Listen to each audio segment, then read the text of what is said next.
Hello, everyone, and welcome to our Hopathanga Native American podcast, where we will be discussing Wills and Trust 101, Planning for the Future. I am Melissa Atkins, the Training and Development Coordinator for the Native Learning Center.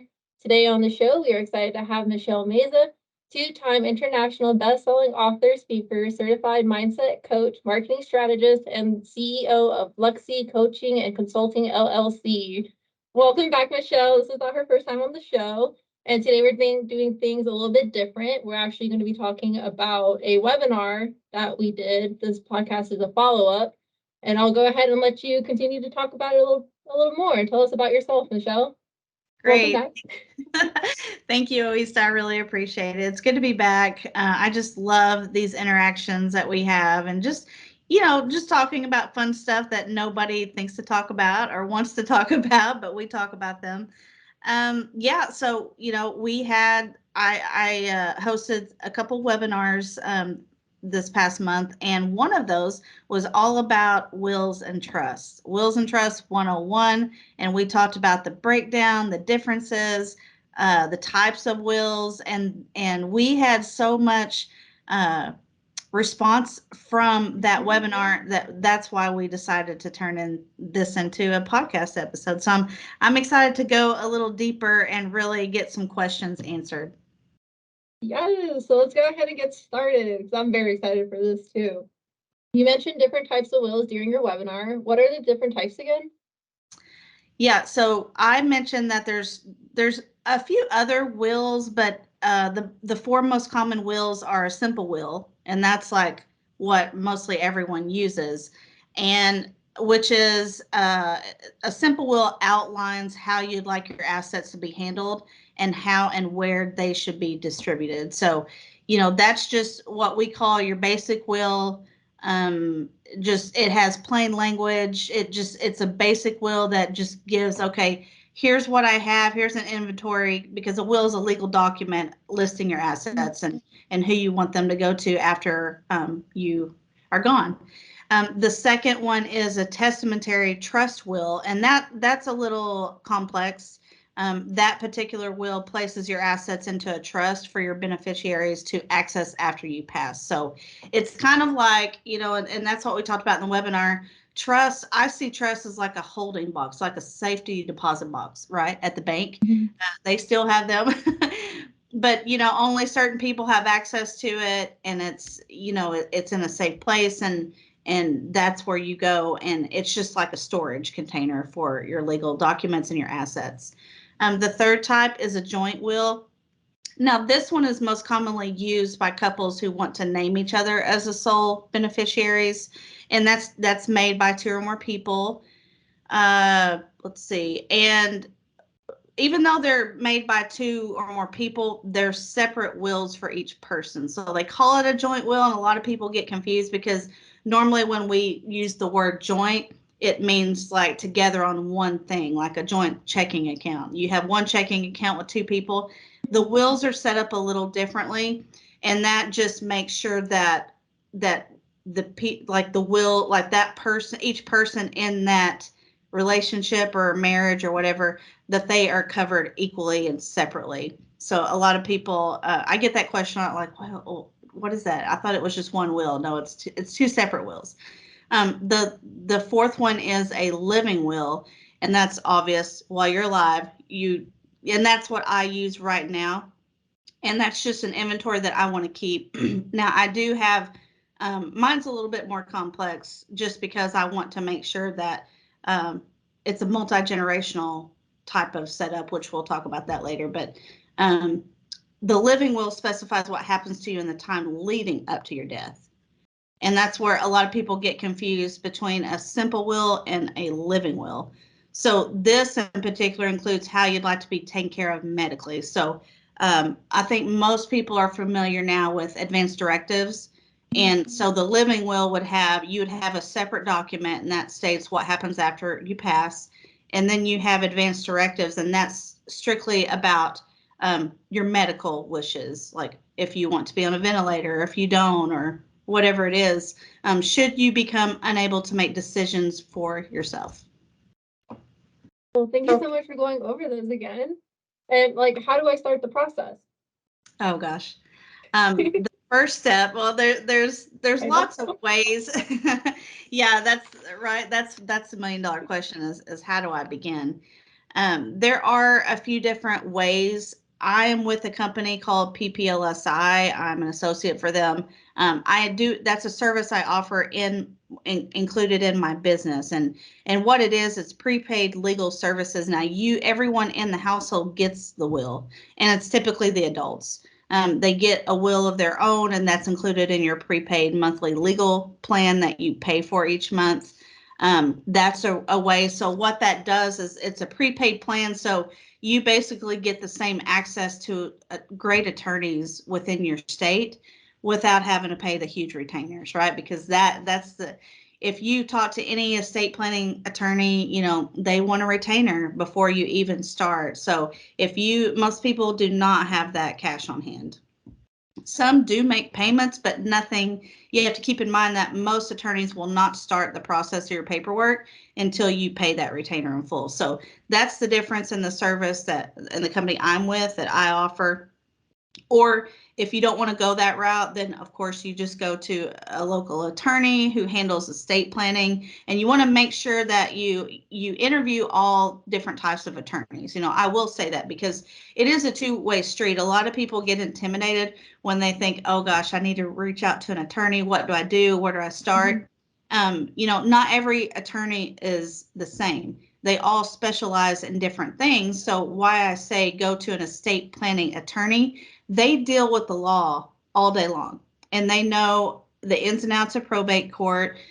They can help guide you and direct you on which way to go, like if I should do this or if I should go this route or how to avoid probate court altogether. And, in the webinar, I briefly mentioned about what happened to my parents. I had one parent who didn't have a will. It went through probate on something minimal. It's ridiculous, but the state, gets control of all the assets when someone passes it if it's not stated in a will. That's why I'm so passionate about making sure that everyone has a will because of this situation. So, she's been gone almost 6 years now, and it finally cleared out of probate last year. So that gives you the time frame. And I'm out of Oklahoma, so every state is different, obviously, but because of COVID, every court system got behind. And so we're dealing with the catch up and all that stuff. So that would be the first step in to get it started. That's the process, is just reaching out to a good qualified attorney, either through the company who I'm with, or they can go to their local estate planning attorney. So I just want to clarify that, I'm not an attorney. I work with attorneys. And so I help navigate through that process. I get them signed up.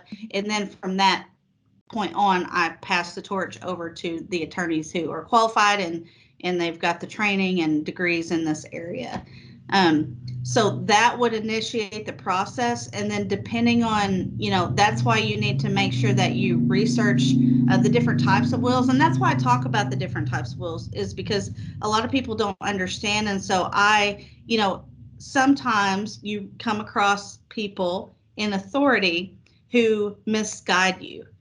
But if you are solid and you research yourself, what type of will, because once you start digging into this, and I'll give you the link to that way you can kind of research the different types of wills and stuff. But that way you kind of know like what will is best for you and your family and your assets, and to protect whatever you have in mind, because everybody's different.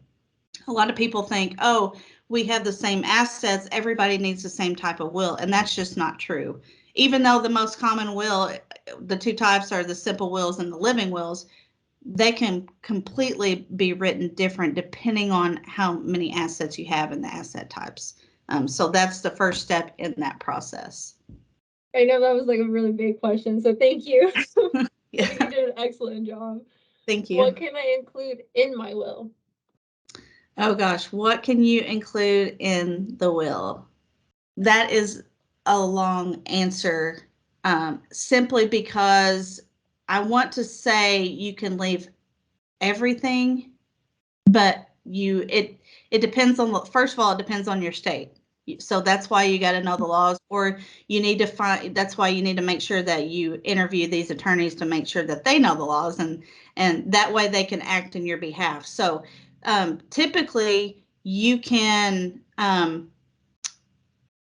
include basically everything.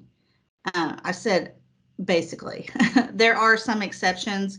It could be some, like if you inherit something, that's set up a little different. That's why we went over in the webinar. That's why I talked about the wills versus the trust, because depending on the types of assets you have, it may be in your best interest and your beneficiary's best interest to put it in a trust. So, you just have to figure out what's best for you. But most of the time, it's going to be property and personal items, personal things, personal property. So you have real property, personal property. Real property is real estate, land, anything, involving real property. Personal items, it could be your dishes, your rare dish collection that you've had or your grandma had, or gosh, heirlooms. You had the weaving baskets that your ancestors, carried from the Trail of Tears. I mean, if you think seriously, the first thing to do is to make an inventory list for all of your assets, because before you reach out to an attorney or go through this process with the company I'm with, you need to figure out what you have, because that's where I get this question a lot, like, wow, why do I need to make an inventory? I have this, this, this, and this. But then I start asking questions and they're like, oh, I didn't think about the antiques in the storage unit, or I didn't think about, oh, I have stuff stored at my parents' house or my grandma's house or my auntie's house. Yeah, I don't know. I didn't realize I had all that stuff. So it's a good, and it doesn't have to be fancy. The attorneys don't need fancy things. Ideally, you'd probably have to email it, but if, some people don't have access to internet or computers or anything. So literally just get a piece of paper and write every single thing down in your house, anything that you want to pass down. Now, obviously, some things you don't like. For me, I'll give an example. For me, I put the main items, like I have some assets, some real estate, some personal things. But like my clothes, I want them donated. Like, you don't have to keep every single item of the house, even though I have it listed on the inventory. Then I pick and choose, okay, these items donate to charity or donate to, the homeless or whatever it may be. And then all these items over here can be passed down to the beneficiary. Thank you so much for answering that. I definitely think you brought up like a lot of good points, and that you definitely should do inventory, because you might find some items that are of value to you that may not be value to other people. So I think that is a great, great, great answer. Thank you so much. What are some other requirements for a valid will? Requirements are like, for example, I don't know how every attorney works, obviously, because they have their own process leading up to how they form the documents for you.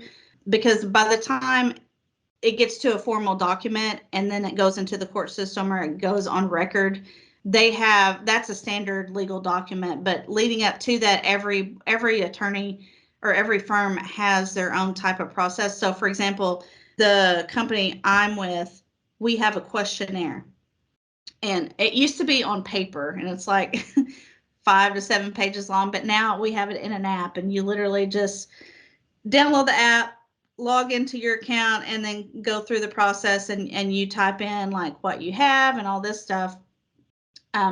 But as far as when it goes over, you fill out the questionnaire and then it turns into a legal document for you to sign in front of a witness.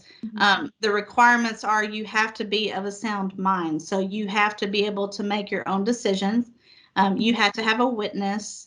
And usually the witness the witness has to be, at least 18 years of age or older. But for me, I want to make sure for me personally, I had one of my beneficiaries as a witness, and I also had somebody else. So like a neutral party. For example, I went to my local bank. They have a notary there. and they looked over the document. Don't sign anything until you get in front of the notary, because then that document will not be valid and you'll have to start over again. And that might cost you some extra dollars. Just getting those papers drafted again. But that way, I like to have like, just, it's not he said, she said, and it's not like, oh, so-and-so didn't sign her name, somebody else did. I've seen that happen a lot when, when families are grieving, and some of them get a little greedy, and then there's fights, and they're like, well, somebody made her sign that document, so you run into, I've seen all kinds of situations, even with my own family and my own sibling. So I prefer to go to a local bank who has a notary. They're neutral. They have no interest, absolutely no interest in my life or my will. And that way, everyone's on the same page, and somebody who's actually inheriting my stuff actually sees me sign that document. Now, again, everyone's different and not everybody has the same access. So you just want to make sure that you ask what the process is to get started with that attorney who you choose. Those are some very, very good points. Thank you for that, Michelle. What happens if I do not have any children or family to leave my things to?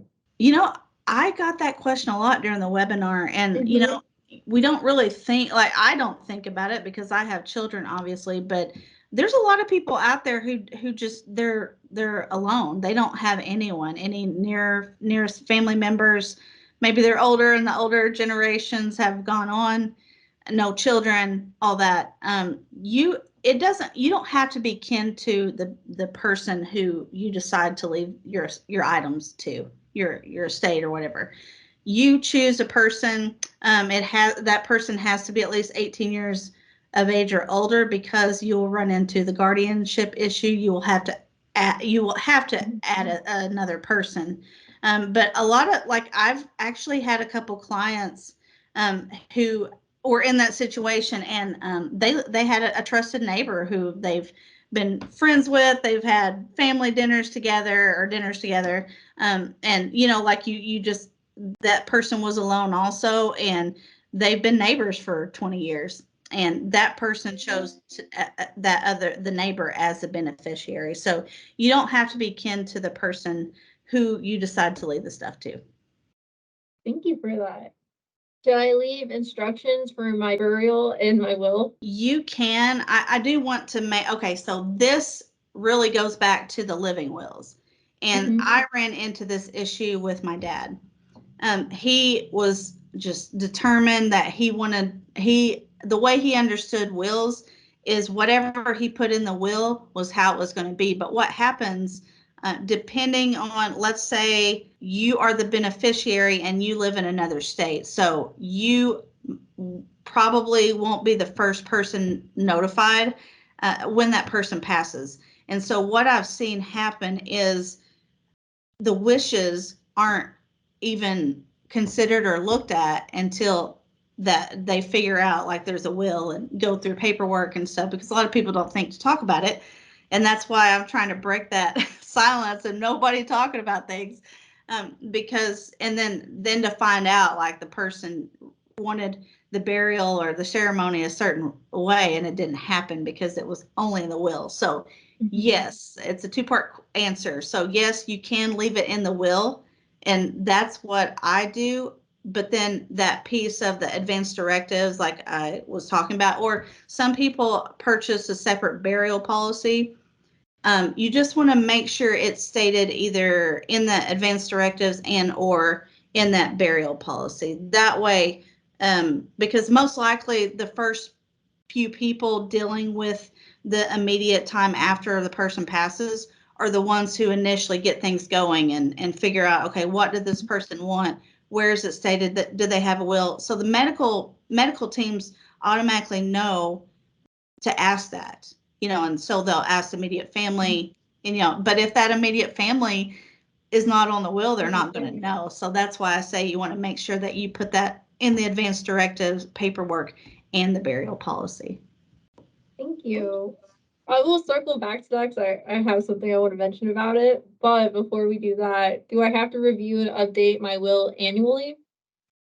That's a great question.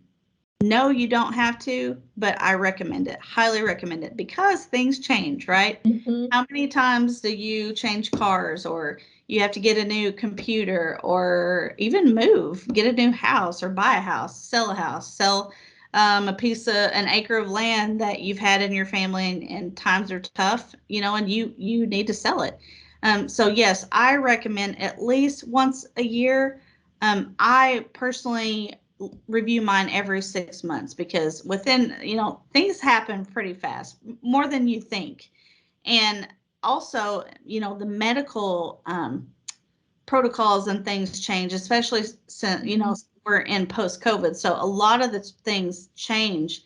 It just seems like every month there's a new medical protocol. So you want to make sure that you're actively looking into your will and your documents to make sure that you do have everything covered, because the last thing I want to do is make it difficult on my children, or whoever is inheriting my stuff. I don't want people to deal with all that, and my dad's attitude was, oh, well, I'll just leave it to somebody else to deal with, and it was hard, and it caused a lot of friction between the family members and things like that. But I just don't see things that way, and I just recommend just take care of it, just review it, update it, you know have open communication with your legal team, just to make sure that everybody's on the same page.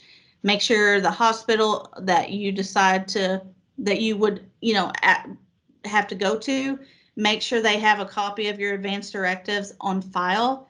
That way they don't have to ask a grieving family member or whoever, because people, when they're grieving and they're upset about the medical issue, they are not thinking straight. Even the person who is just, leveled emotionally and level headed, like, I just remember, I was a mess, because medical issues are always mostly unexpected. And even though I do well under pressure, especially with medical stuff, I could just not think. I couldn't think about what my mom wanted to do if she became unresponsive. And I just could, for the life of me, I could not remember it. So it's good thankfully she didn't have the will, but she had the advance directive. She did listen to me on that, and she wanted to make sure, because people make mistakes. We're all human, and she didn't want them pulling the plug when she wasn't ready to. So, that's why she had those on file. But thankfully they were on file, and they were able to pull it up through her medical records. And so even when the nurse had asked me, like, what is your next step? What decision do you want to make for her? I was just like, I couldn't answer, because I was so shocked that it happened. Right. Well, I'm so sorry to hear that about your mom. I mean, we've talked about it in the past, but once again, I know it's very unfortunate. And thank you for sharing your experience. The question I had was, well, not so much a question, but like you said, I know you're very passionate about it, and not enough people are talking about having a will, especially amongst family members. Personally, my family never talked about it. It was very like, hush hush, like that's, very morbid. We don't talk about that. Everybody was kind of scared to.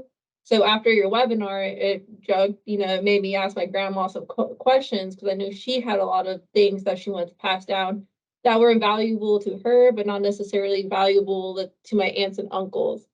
So I started asking her this question, and she was like, "Oh no, I don't have anything. I don't have this in place. I don't have that in place."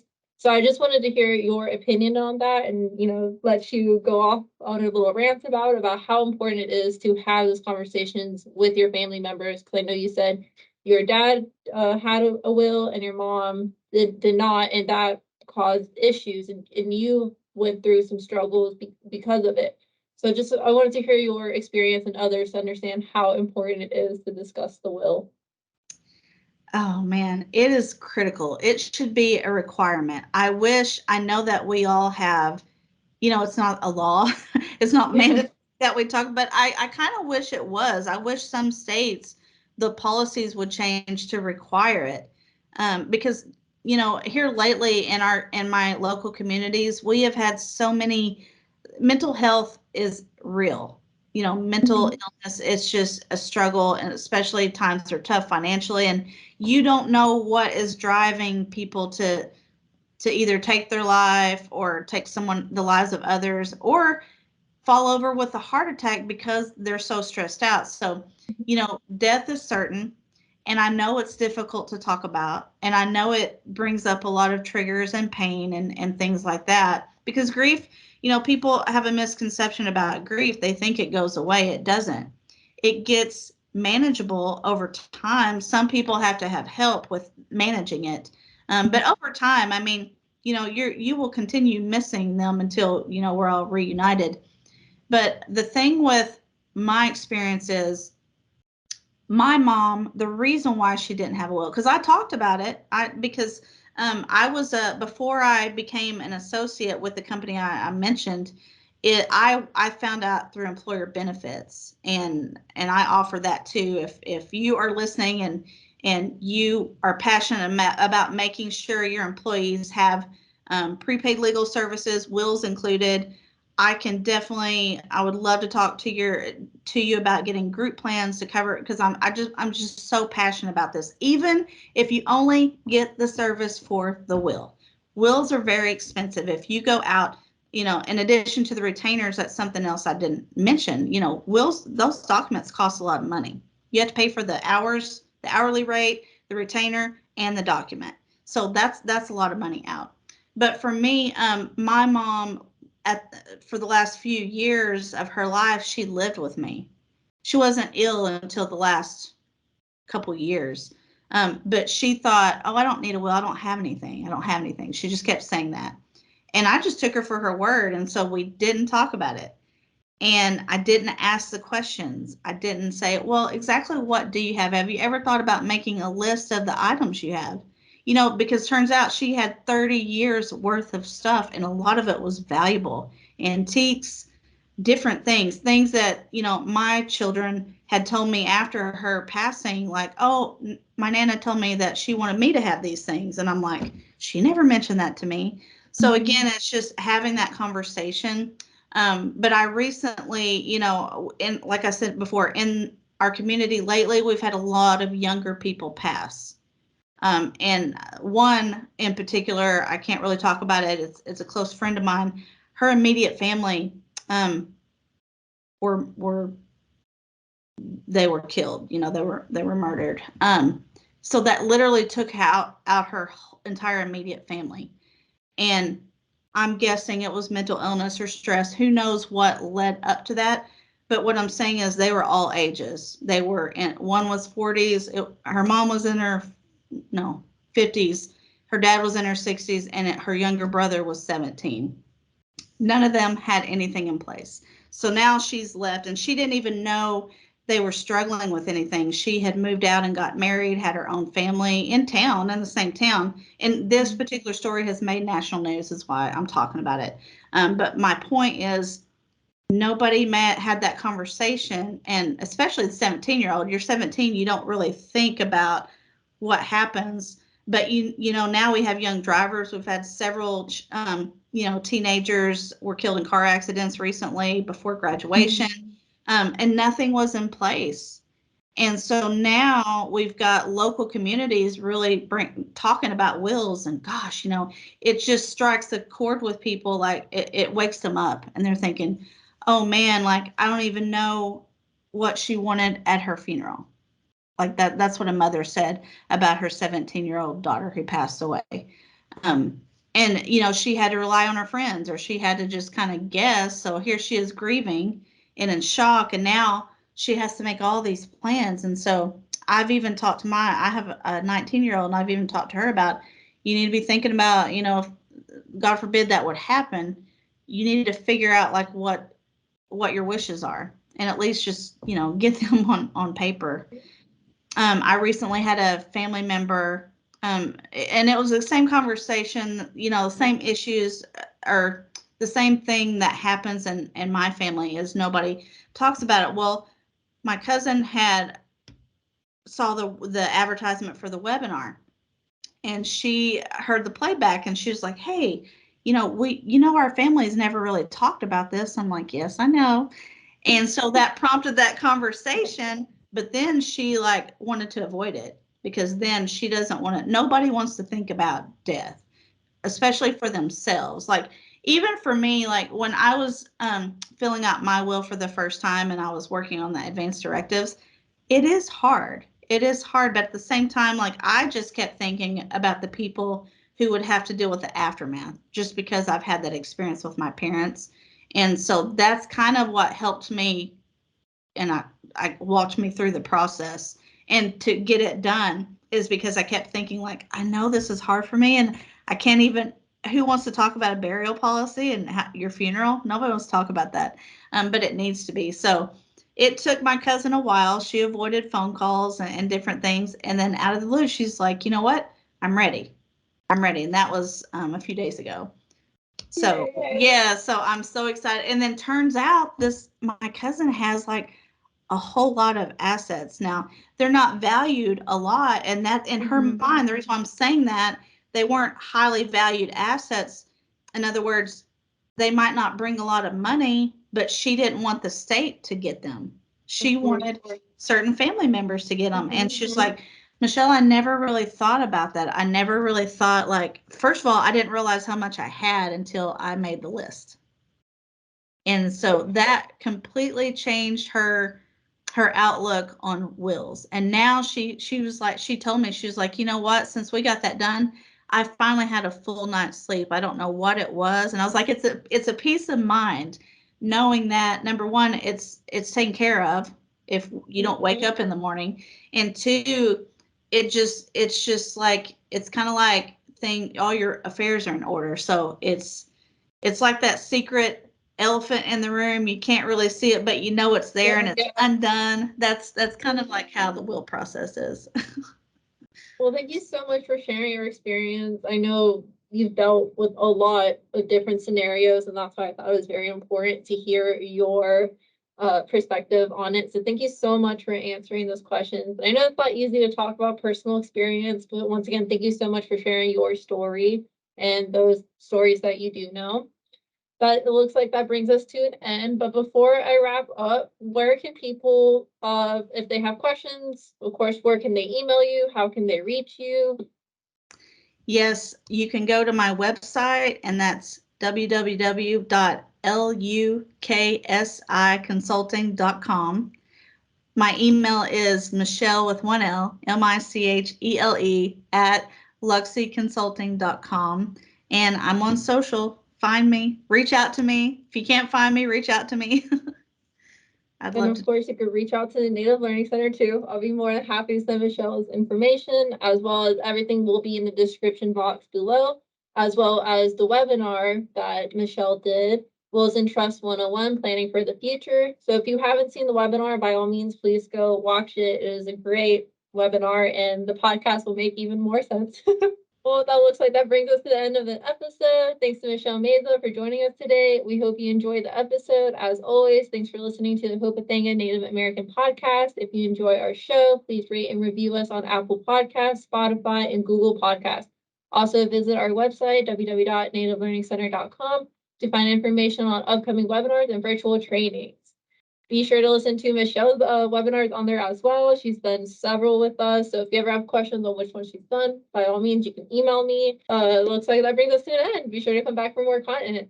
Thank you, Michelle. Thank you for having me.